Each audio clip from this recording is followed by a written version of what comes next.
Evening, everyone. Good morning. Tom and I was talking a little bit earlier about how you have come together so good as far as community is concerned. I made a mention to him, I said, as I have noticed classes over the years, every class gets kind of develops their own personality. And he agreed and he warned me about this class. So be easy on me, okay? What do you mean? Yeah, your reputation does precede you. I was ordained in 1989. My first assignment was at St. Pat's in Cedar Rapids. I'm still there. My wife and I have 6 children, all married, 12 grandchildren. The good news is that they're all local. They live in the Cedar Rapids area. The bad news is they're all local. No, I say that jokingly. We thoroughly enjoy our children, and as many of you can attest to, as the children become adults, while you never give up that role as far as being a parent is concerned, but you do become more of a friend to them. You become, you might say, equals in a lot of different ways and so forth. And that's kind of the relationship that we have with our adult children. I would like to go around the room and have you tell me a little bit about yourself. Specifically, I'd like to know naturally your name and where you're from and your parish. But I would also like to have you share with me, in general terms, the ministry that you feel that you're going to be called to. I'm not talking about any specifics, but just kind of the general concept as far as what the ministry that you feel called to.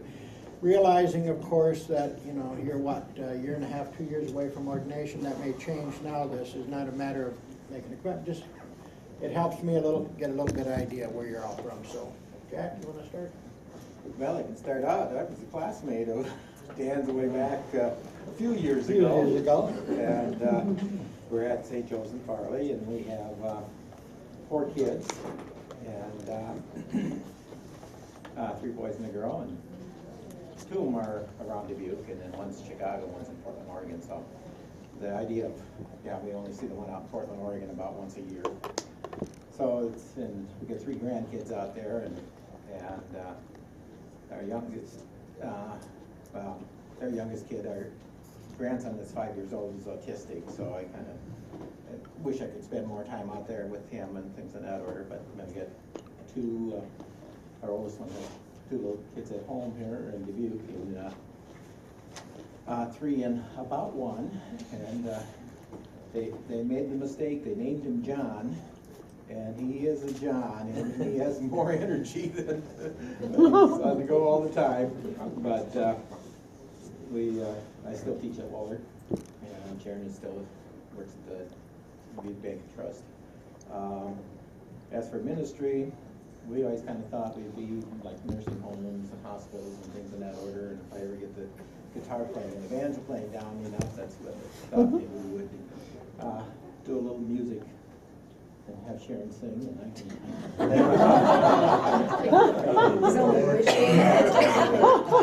But Father Hodgkin has talked to different things about. We have the Thomas thing going on in our parish where. We had people list names of, people that weren't coming to church or so forth that might be interested and so forth. So that's one thing that he mentioned. He said, after the first of the year, he says, we're going to get you going on some of these because a lot of these are former students of mine from West Dubuque, so that I would have a relationship with them already. And then also, he did give me that book already, too, to read for the hospital stuff. He says, we're going to have you do some of that too. And I said, well, that's fine. And we thought we were always going to go that route. See, now I cut your time down 5 minutes. There you go.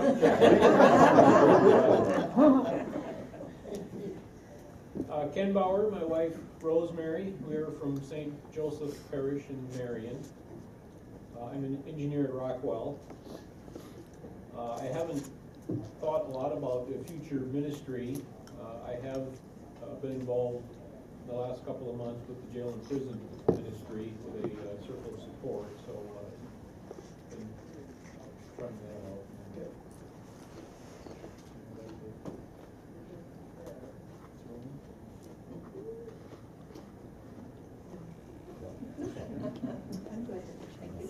Greg Bickle and my wife Sharon. We live in Bellevue. Our parish is St. Peter and Paul at Springbrook. Sharon is employed at Rockwell Collins in Bellevue. I'm a truck driver. I haul a lot of toys out to the Tomey Company in Dyersville, formerly Urban Company.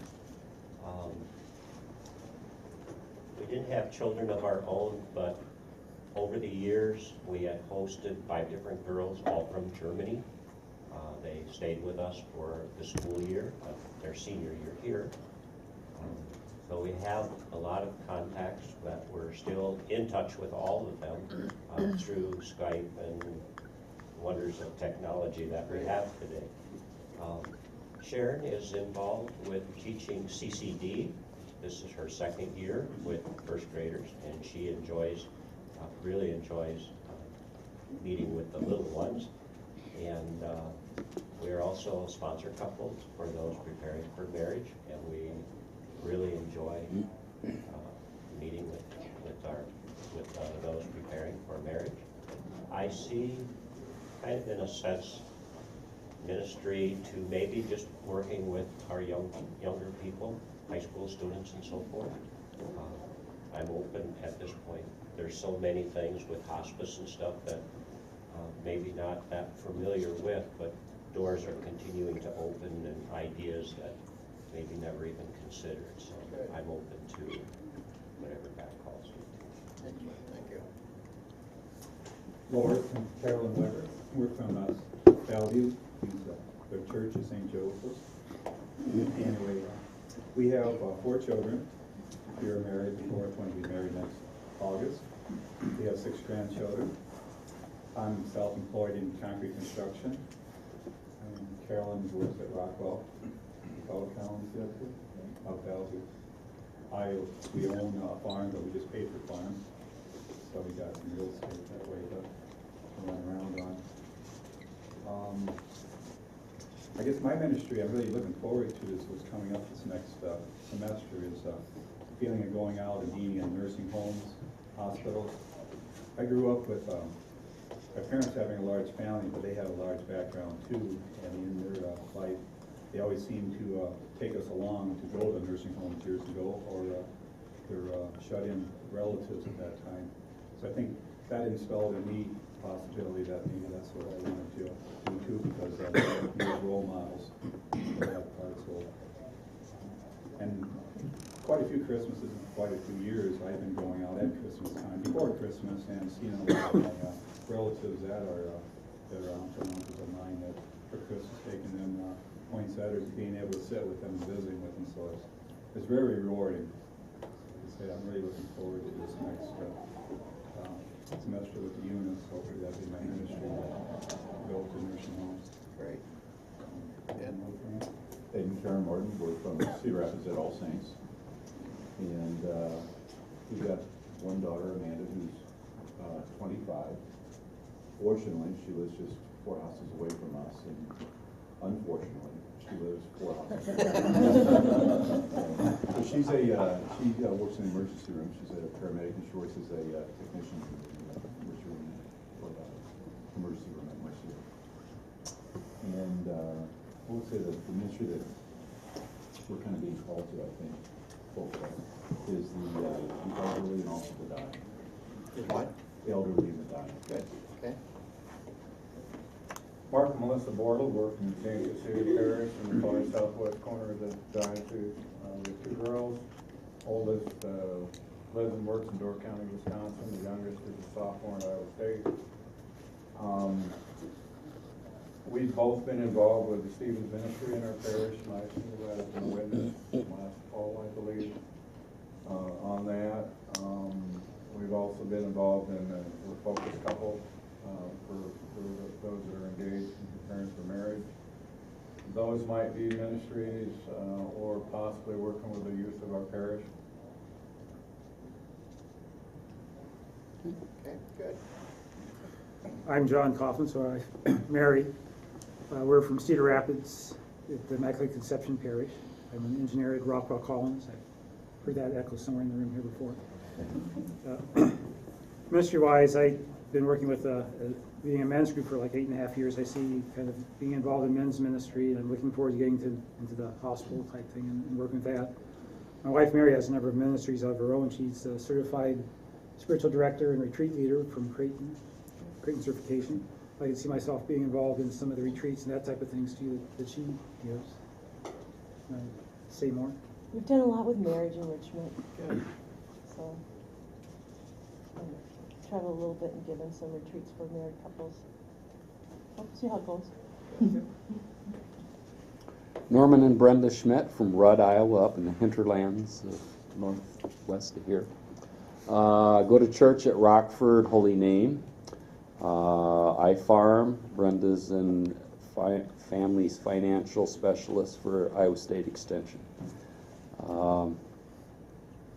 Got 3 adult children, all married, so with children of their own, so that's a lot of fun. Some of the ministries I think we would be getting into would be marriage enrichment and engaged encounter. Adult ed is kind of how I got started in becoming a deacon, so I'm pretty high on that. And there's a lot of elderly people in our parishes, and I see that as one of the gaps that isn't being covered real well because our priest is so old that I don't think he gets out to the nursing homes and the infirm very much. So that's probably an area that I would go into. Good, excellent. We're going to talk a little bit more about everybody's ministry and so forth as the day progresses and so forth. My topic today is one that is very seldom discussed around the kitchen table. It's not one that's discussed among family members. A topic is one, though, that will impact everybody at one time or another. Today I'm going to break it up into 4 primary sections of the day. The first, we're going to start off talking about death and dying. We're going to try to get into a little bit of the mindset of those who are inactively dying, or those who know that they're dying. We're going to talk about ministry to the dying. That's the second part that we'll talk about. How best to minister to those who are dying. We're also going to talk about ministry to the sick. We're going to talk about the difference between ministering to the sick versus ministering to the dying. We're going to talk a little bit about grief and grieving. I am a board-certified grief counselor, and I do spend a lot of my time talking and visiting and counseling patients and families, not as survivors, but in anticipatory grief, as they are going through the dying process and as they're experiencing a lot of the losses that they held to be important to them in life, and as they experience and go and travel that rough road of grief and grieving. The last area that we'll talk about, if we have time, and I hope we do, and that's how to take care of yourself, because this can be a tough ministry. It can be a very tough ministry, and if you don't take care of yourself, you can burn out of it relatively quick and so forth. Because death is such a devastating impact in our lives, I always want to start a session like this, and I've given this here numerous times to similar, not this exact presentation, but similar times to nurses and just a number of different groups. And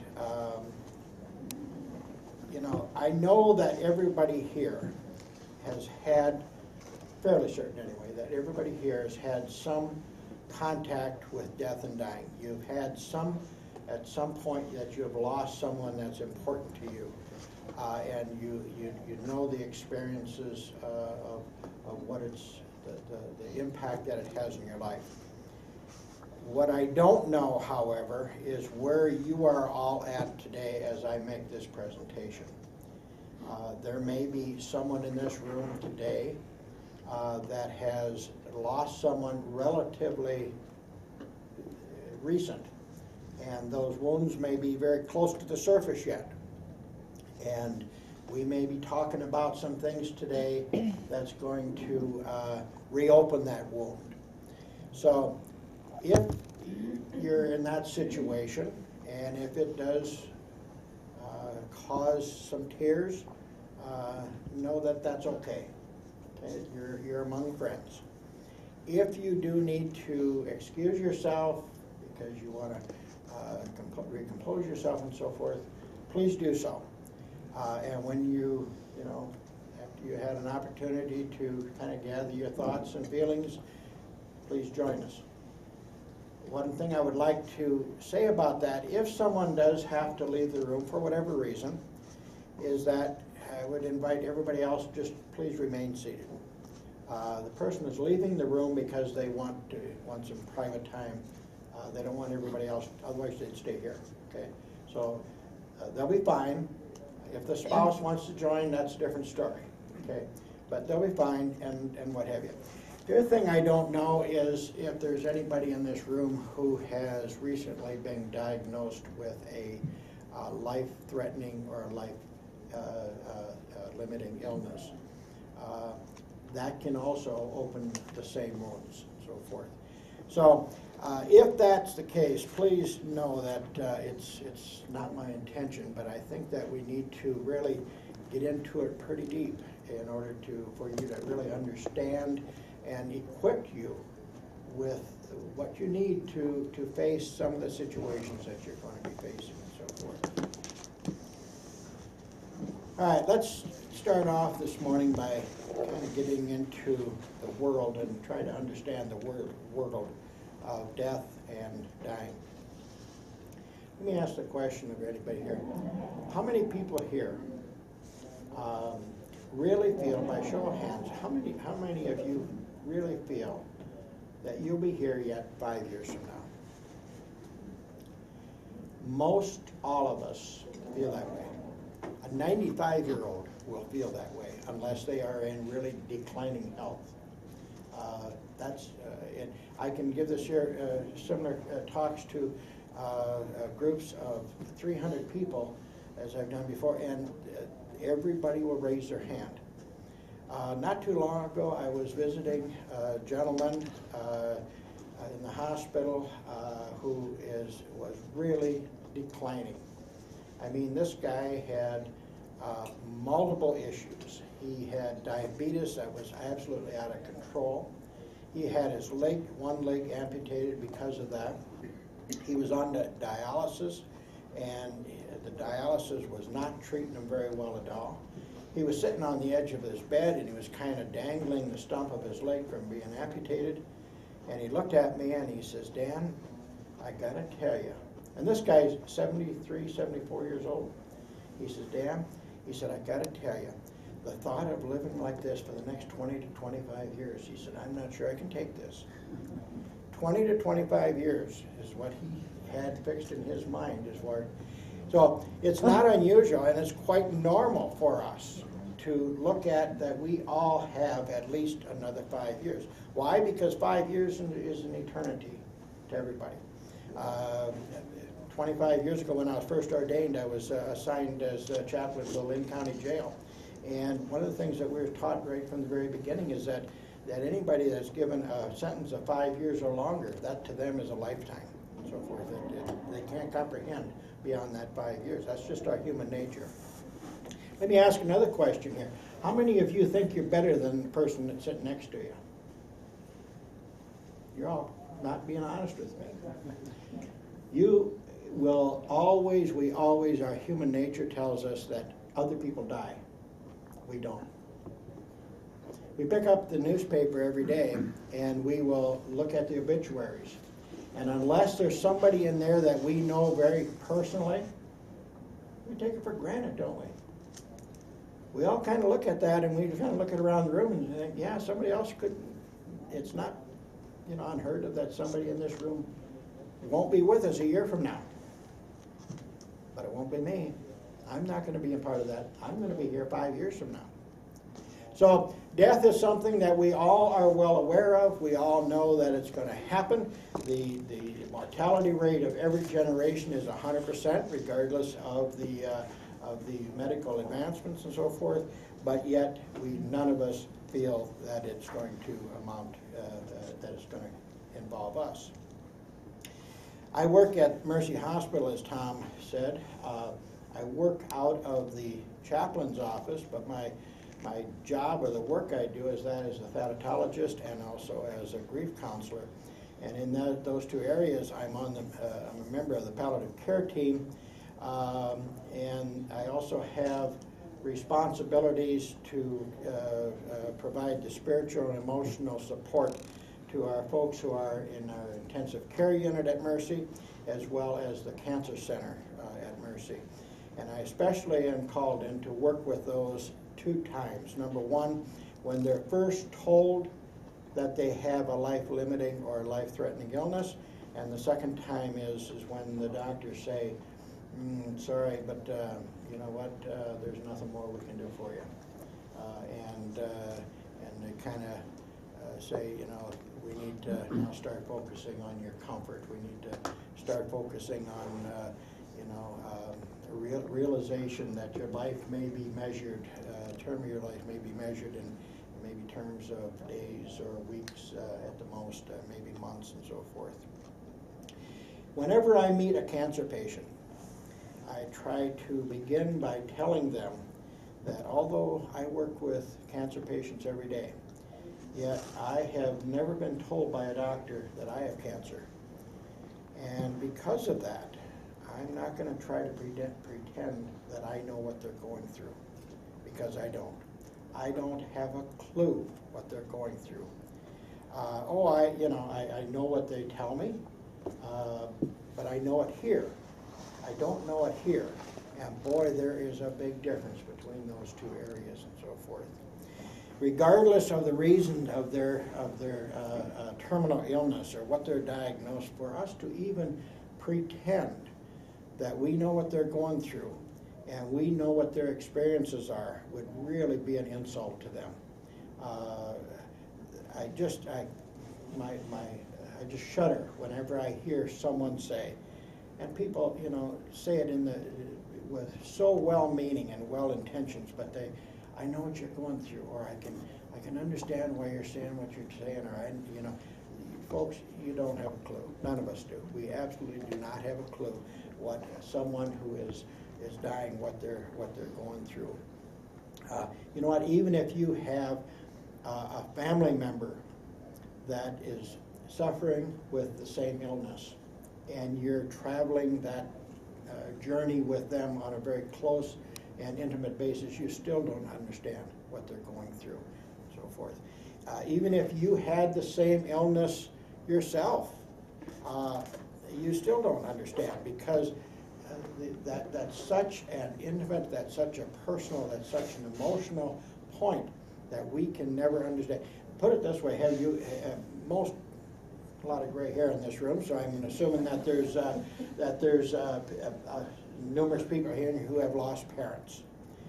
Have you, at the time when you lost a parent, someone come up to you and say, "Oh, I know what you're going through. I lost my mom and my dad too." And at that time you think, no, you don't know what I'm going through right now, you know. And I didn't know what you're going through, what you went through either. This is the same basis. So you could be dealing with the same illness, you could have family members dealing with the same illness, but you don't have a clue what they're going through. And I really, really want to stress that. For my cancer patients, and I'll talk about cancer patients quite a bit, and I talk about the illness and disease of cancer because that's what I know, that's what I work with every day. But the same can be true regardless of what their terminal diagnosis can be. For my cancer patients, when I first meet them and so forth, I often ask them to share with me what it was like for them when the doctor told them that they've got cancer. Most people, and everybody's personality is different, but most people will thank me for that question because nobody has ever asked that before. And when I ask that question, again, depending upon their personality, but as a general rule, that just will open the floodgates for them as far as sharing with me what it was like for them when they just heard that word cancer or heard that phrase that it's a life-threatening or life-limiting illness. Just as a little bit of a side note, you notice I'm not really talking about terminal illness. We're all terminal, but not all of us have a life-threatening or a life-limiting illness and so forth. But when they start explaining to me, they'll use a number of different metaphors that they'll explain what it was like for them. Some will say that it's like getting hit in the head with a blunt object. And if you ever had that happen to you, you know that how, you know, it just takes you back and you just really don't know what hit you at first.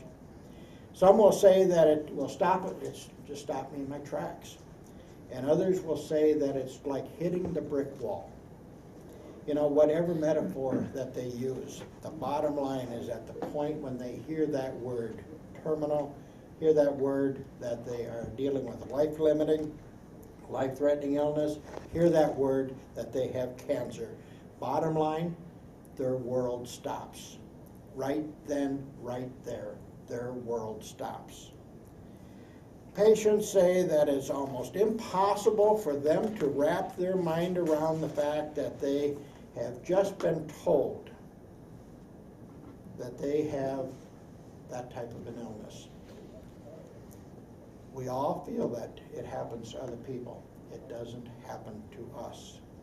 And when they're told that, even if they suspected it because of aches and pains and illnesses or symptoms that they have been experiencing for a long period of time, whatever that period of time is, they still say it stops them dead in their tracks. With the advancement of science and the technology that we have today, we know that their survival rate of cancer patients, renal failure patients, heart disease patients, we know that that's improving all the time. And we thank God that through our prayers and the hard work and the dedication of a lot of folks who are working to that end, that's the case. But we also know that unfortunately all too many of our patients do not survive. And it's those patients that we're going to focus on today. Being told that we have a prognosis that our disease is life-limiting or life-threatening, and that we have a disease that will take our life, chances are everything in our life then, from that point on, changes. And one of the most devastating things that changes in our life is our perception of our future. You know, up until that point, everything that we did in life, everything, was done with our future in mind, wasn't it? We went to school because of our future. We found a mate in life for the future. We got married for the future. We have children for the future. We have our jobs and our professions for the future. We even paint our homes and we change the oil in our car for the future. But now all at once we're told by a doctor that our future is changing and that our future may not be much longer. That's totally foreign to anything that we've ever experienced in life. We've never experienced that. Our entire life, we've never ever experienced that. And although it's impossible for us to do, I would like for us to take a few minutes and to try to wrap your mind around what it would be like for a doctor to tell you in so many words that your lifespan will now be measured in terms of maybe a few weeks, at most a month or so. I'm going to ask you just to close your eyes for a minute, to put everybody else out of it and just be into yourself, okay? Do you realize that if a doctor told you that the Thanksgiving that we just celebrated a few weeks ago, that's your last one? You will never again have the opportunity of being around that Thanksgiving table with your loved ones. Do you realize that Christmas is just a few weeks away? That probably will be your last one. It'll probably be your last one. And how about New Year's of 2014? What's that, 3-4 weeks away? You may not be here for that. That's what your future looks like. You probably won't have an opportunity to spend another anniversary with your spouse.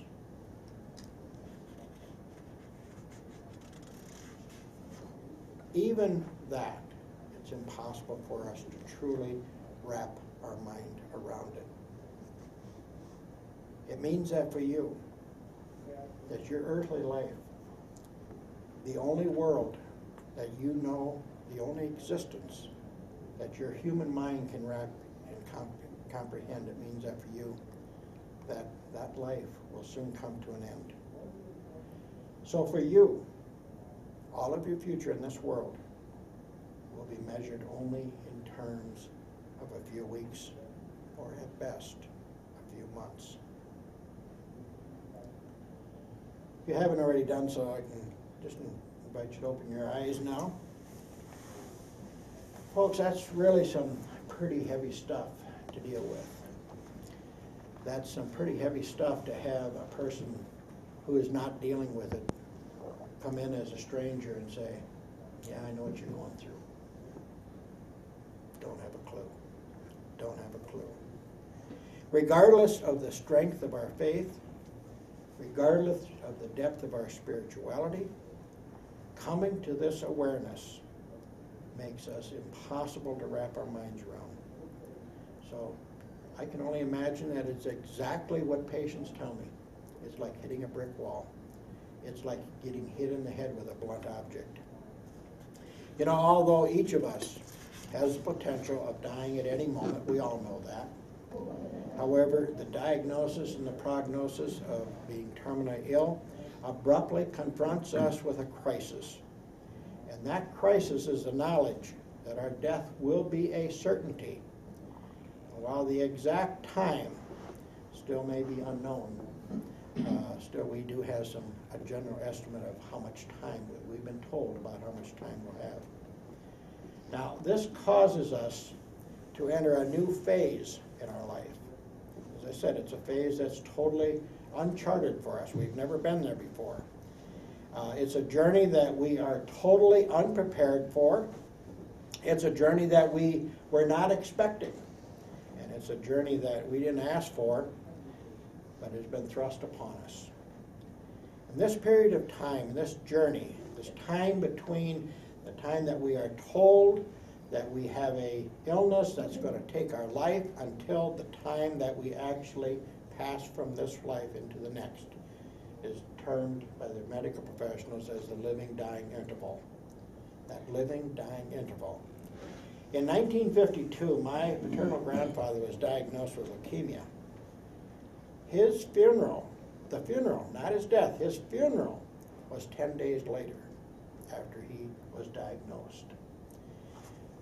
In the past, the knowledge of impending death would rapidly be followed by death itself. Previous generations didn't deal with it like we do today. It was not unusual for someone in the past generations and so forth to hear that they had or find out a diagnosis and have it followed relatively quick by death. Today, that's a different story.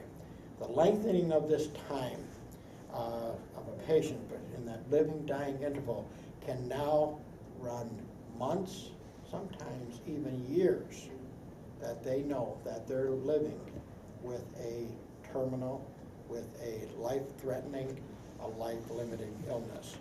Now, just because that lengthening of time has extended, it doesn't mean that the patient, that the issues that they deal with has changed. But it does make a difference as far as the severity and how long that they have to deal with those issues.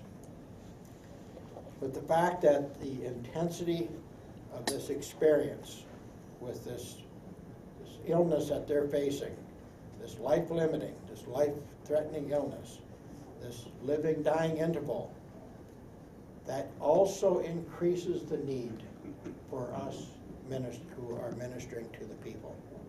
Because not only do we have more people in our society, not only are we dealing with an elderly population, we're dealing with more different types of illnesses, but that length of time that the people deal from the time they're told until the time that they die is also lengthening.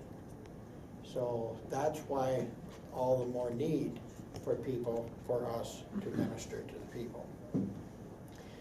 I forgot to tell you starting off, once in a while, when I put this together, you know how once you get off on this channel and then you're how in the heck do we get off this way? I thought in order to do that, I'm going to just say up front, we're going to go on to a different chapter now so that you don't get whiplash and try to follow, okay?